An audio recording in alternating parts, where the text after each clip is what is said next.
Bon programme aujourd'hui avec les Bucks face aux Celtics et les Warriors face aux Grizzlies ainsi que de la WNBA. Dans cette émission, je vais vous partager mes analyses, mes conseils et mes différents pronostics.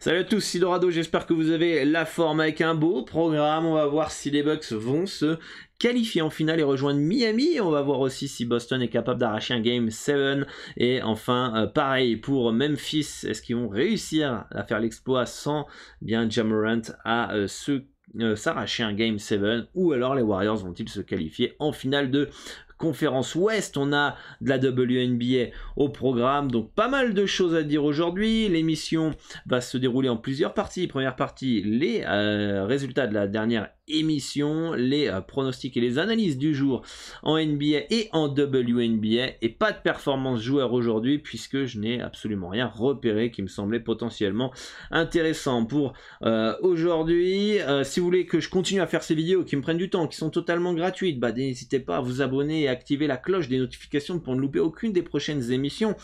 Likez la vidéo et laissez-moi en commentaire vos pronostics, ça c'est hyper important, ça permet de montrer à YouTube que la vidéo est intéressante et donc elle va la mettre en suggestion à tous ceux qui aiment les paris sportifs et la NBA.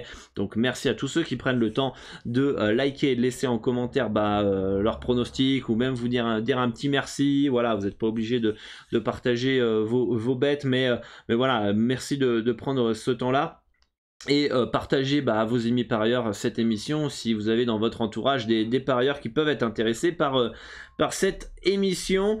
Et pour ceux qui ne me connaissent pas, je suis Dorado, expert en paris sportifs, spécialiste basket. Je parie sur plus de 50 championnats à travers le monde et ma spécialité sont les handicaps principalement. Ça fait depuis 10 ans que j'aide les parieurs à remplir leurs objectifs dans les paris sportifs. Ça fait 7 ans que je vis au Mexique pour vivre de ma passion. Je suis fondateur de basket-pronostic.com. Vous pouvez retrouver l'ensemble des pronostics que je mise personnellement, ainsi que les différentes formations si vous souhaitez progresser dans les paris sportifs. Et j'ai un conseil avant de démarrer cette émission, que vous ouvrez un compte sur PS3838 via le meilleur broker au monde, via Asian Connect. Vérifiez bien la législation dans votre pays, évidemment. Ça va vous permettre d'accéder aux meilleurs codes pour augmenter vos gains avec la même mise de départ, et c'est vraiment pas négligeable ce manque à gagner qui peut vous payer quelques vacances en fin de saison. C'est le bookmaker des parieurs professionnels, c'est le seul book qui ne limite pas les parieurs gagnants. Donc si vous voulez un compte, je vous laisse dans les commentaires épingler le formulaire à remplir, ça prend 5 minutes, ainsi qu'un tuto vidéo où je vous explique pas à pas comment avoir votre compte le plus rapidement possible, et on fait tout ça ensemble. Donc toutes les infos sont dans les commentaires épinglés, les amis. Et si vous souhaitez progresser dans les paris sportifs avec une formation gratuite, je vous propose 15 étapes pour gagner de l'argent en pariant la NBA en 2 semaines. Il y a déjà plus de 1500 parieurs qui sont inscrits à cette formation. Vous avez le lien dans la description, vous avez juste à laisser votre email. Vous allez recevoir un email pendant 15 jours à peu près, tous les jours. Donc vérifiez bien vos spams. Je vous explique comment j'analyse, comment je détermine un handicap, quels sont les sites, les outils que je peux utiliser pour mon quotidien de parieur. Donc n'hésitez pas si vous souhaitez apprendre, le lien est dans la description. Et aussi, dernière chose, rejoignez le Telegram si vous voulez rien louper de mon actualité, des dernières nouveautés, etc. Vous avez du contenu exclusif, des pronostics gratuits, des notes audio, des conseils, etc. via le Telegram. Le lien est dans la description. Allez, partons sur les résultats de la dernière émission, avec Philadelphie éliminée des playoffs avec la victoire de Miami hier. Donc Miami en finale de conférence Est, et Dallas qui arrache un game 7 face à Phoenix. Je m'attendais pas forcément à ce que Phoenix ait de grandes difficultés face à cette équipe de Dallas, mais comment il s'appelle, Doncic est un magicien. Donc voilà, dites-moi en commentaire ce que vous aviez la nuit dernière. En tout cas, dans la dernière émission, on avait conseillé de beaux no-bets, on avait gardé la bankroll au chaud. Maintenant, on va partir sur les analyses du jour en NBA et WNBA. Je vais vous partager mes conseils, mes préférences sur chaque match, pas forcément les pronostics que je mise personnellement. Si vous voulez connaître l'ensemble de mes bets, je vous invite à rejoindre le club privé. Le lien du site est dans la description. Vous pouvez tester le club pendant 3 jours à 1 € et gérez bien vos mises aussi, c'est important. Misez de l'argent dont vous êtes prêt à perdre pour pas être en PLS sur des mauvais résultats, des défaites de certaines équipes. À partir du moment où vous faites du pari sportif, les règles du jeu sont simples. Il y a le risque de perdre, donc faut être prêt à perdre de temps en temps. Donc voilà pour le petit disclaimer. Allez, partons sur le premier match avec un match très serré entre les Bucks et les Celtics, avec une très courte victoire de Milwaukee, et la probabilité du bookmaker PS3838 donne 53,94% de probabilité des Bucks de gagner. Moi ça me semble tout à fait logique qu'à domicile les Bucks soient favoris et très légers favoris. Boston est capable de gagner là-bas, mais je pense pas que ce soit value, et puis surtout dans les conditions où comment ils ont perdu les derniers matchs finalement, où faut être fort mentalement pour gagner ce soir, parce que mener de 14 points, 15 points chez toi dans le 4e quart-temps pour perdre alors que tu pouvais mener 3-2 dans la série, ça peut faire mal au moral, au mental, sachant qu'en plus tu menais dans la dernière minute du match 3 à Milwaukee, que tu aurais très bien pu gagner. Et au final, les Celtics auraient pu se qualifier au tour suivant avec ces 2 victoires. Ce n'est pas le cas, donc mentalement ça peut être un poil plus difficile pour les Celtics. On va voir leurs ressources ce soir. Impressionnant les Bucks quand même, sans Chris Middleton, qui vont se qualifier finalement en finale potentiellement sans lui. Après un premier tour quasiment sans lui, un deuxième tour quasiment sans lui. Donc très fort les Bucks. Après je trouve quand même que les Celtics jouent mieux, ça qui est le paradoxe, et qui ont plutôt dans l'ensemble dominé la majorité des rencontres. Donc voilà, mais ce soir ça peut être compliqué mentalement. Pour moi il n'y a aucune value dans cette rencontre. Dites-moi en commentaire ce qui vous intéresse sur ce match là. Deuxième match, c'est les Warriors face aux Grizzlies. Les Grizzlies qui feront normalement sans Ja Morant, de ce que j'ai lu jusqu'à la fin des playoffs. En tout cas il est très incertain, il est doubtful. Gary Payton Jr. et André Iguodala forfait pour les Warriors. Les Warriors qui se sont fait très peur dans cette série, mènent 3-2 maintenant. Le match à Golden State, c'était le match 4 qui fait mener 3-1 les Warriors. Ils sont dominés tout le match, ils mènent pour la première fois de la rencontre à 45 secondes de la fin. Ils auraient très bien pu le perdre, ils auraient peut-être même mérité de le perdre celui-là. Et la dernière fois ils se sont fait déboîter par Memphis. Alors attention, c'est ce qu'on m'avait souligné la dernière fois en commentaire, mais c'est vrai, les Grizzlies sans Ja Morant ont un très bon bilan cette année. Je crois que c'est 25 victoires, 6 défaites. La plus grosse victoire de l'histoire de l'NBA est de la part de Memphis sans Ja Morant. Donc c'est une très belle équipe sans lui malgré tout. Même si sans lui, pour passer au niveau supérieur et step up, ça va me compliquer. Mais attention à ne pas sous-estimer cette équipe des Grizzlies qui, moi, depuis le début de la série, est sous-estimée par les bookmakers. Je crois que j'ai dû parier Memphis handicap sur quasiment tous les matchs ou presque. Peut-être à part quand Ja Morant est forfait. Mais les 2 premiers matchs, déjà, j'ai Memphis H+, qui sont passés les 2. Donc voilà. Et sans Ja Morant, ils ont couvert l'handicap aussi. Donc attention malgré tout, je m'attends quand même à un sursaut d'orgueil de la part des Warriors. C'est quand même la fessée qu'ils ont pris, des joueurs autant expérimentés, 2 fois champion, 3 fois champion NBA, 2015, 2017, 2018, peut-être 2 ou 3 fois, 3 fois je crois, 2015, là j'ai un petit doute sur le nombre de fois qu'ils ont gagné, parce qu'il y a eu 2015, 2016 c'est les Cavs, 2017 c'est les Warriors, 2018, est-ce que c'est les Warriors aussi.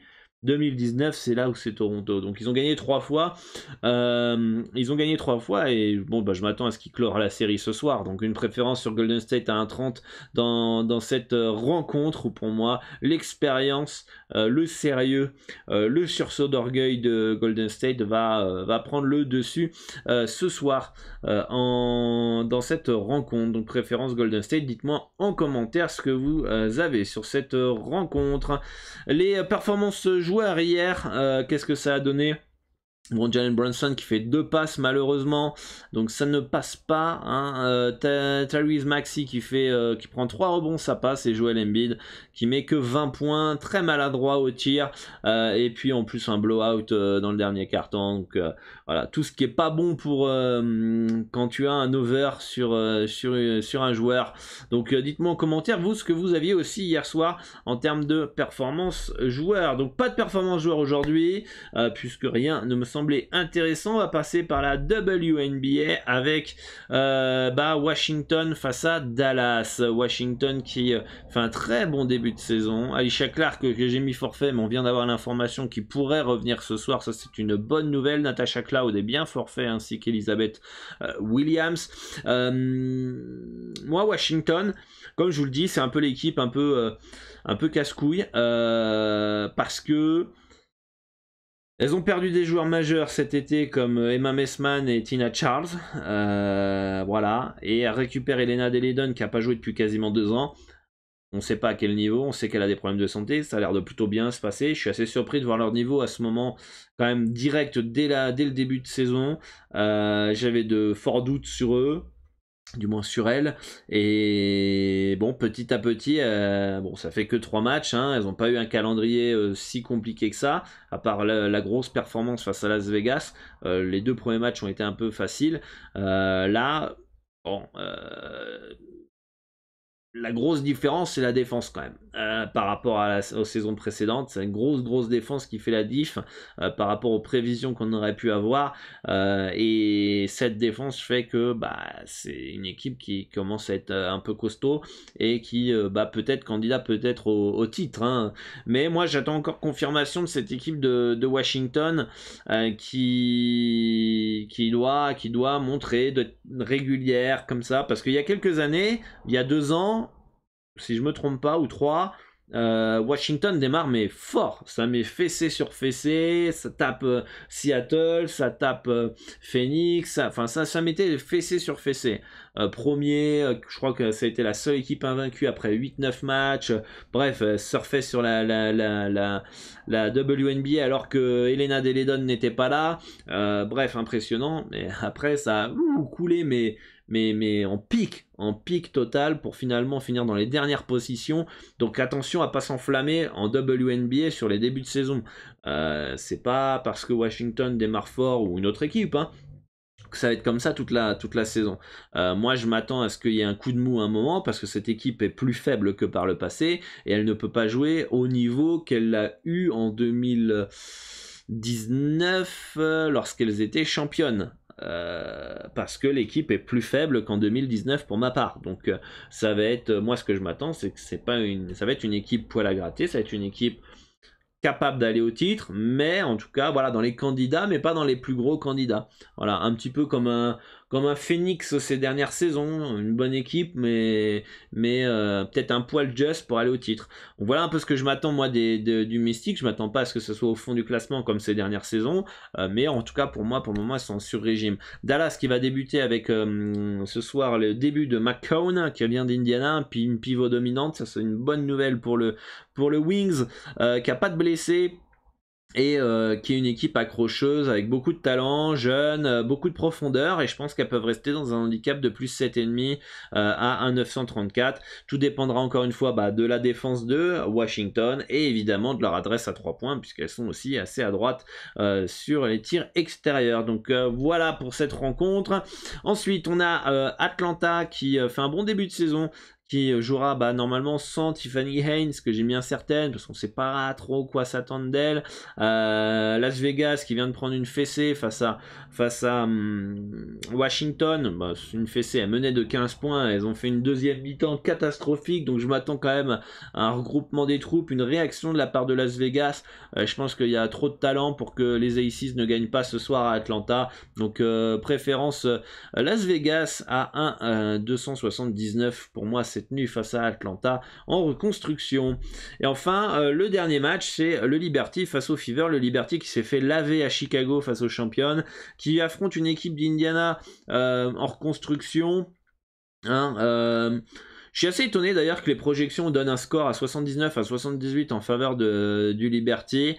Après, elles font pas en fait, déjà, le mauvais match de la dernière fois fait que c'est compliqué de lire cette équipe de New York, capable de taper le Mercury, mais non, le Sun de Connecticut, mais derrière se faire désosser complet face à Chicago. Alors que Connecticut est quand même au même niveau que Chicago. En plus, l'équipe, elle a pas trop bougé, donc j'étais assez étonné de voir le Liberty être... En fait, le Liberty, ça va être une équipe simple. Il y a du talent, ça met dedans et ça perd pas beaucoup de ballons, ça va taper n'importe qui. Le soir où ça met pas dedans et ça perd des ballons, ça va se faire déboîter. Donc en gros, chaque jour qu'on va avoir le Liberty, ça va être un gros point d'interrogation, quelle version on va avoir. Donc moi, cette équipe-là, elle m'emmerde un peu, hein, pour dire les choses clairement, parce que...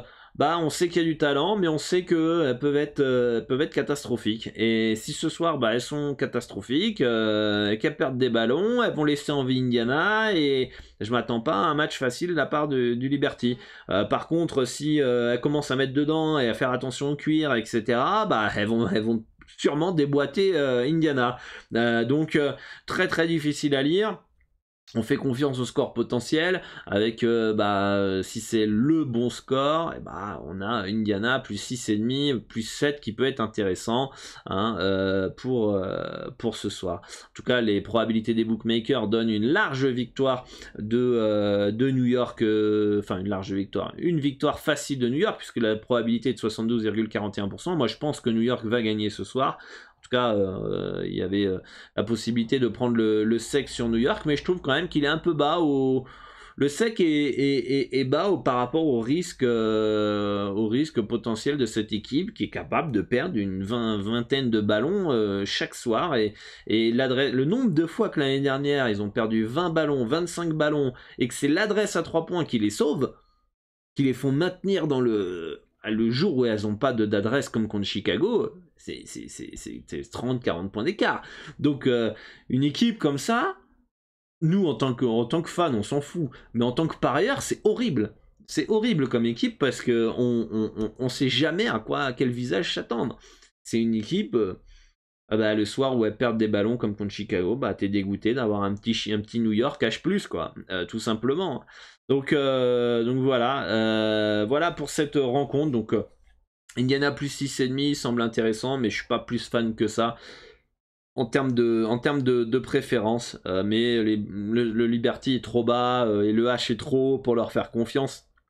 Par rapport aux dernières saisons et par rapport au début de saison qui semble être la même. Après, je m'attends quand même une réaction de la part du Liberty après cette grosse fessée qu'elles ont reçue. Voilà, si vous voulez suivre l'ensemble des pronostics que je mise personnellement, vous pouvez vous rendre sur basket-pronostic.com et tester le club pour 1 € pendant 3 jours.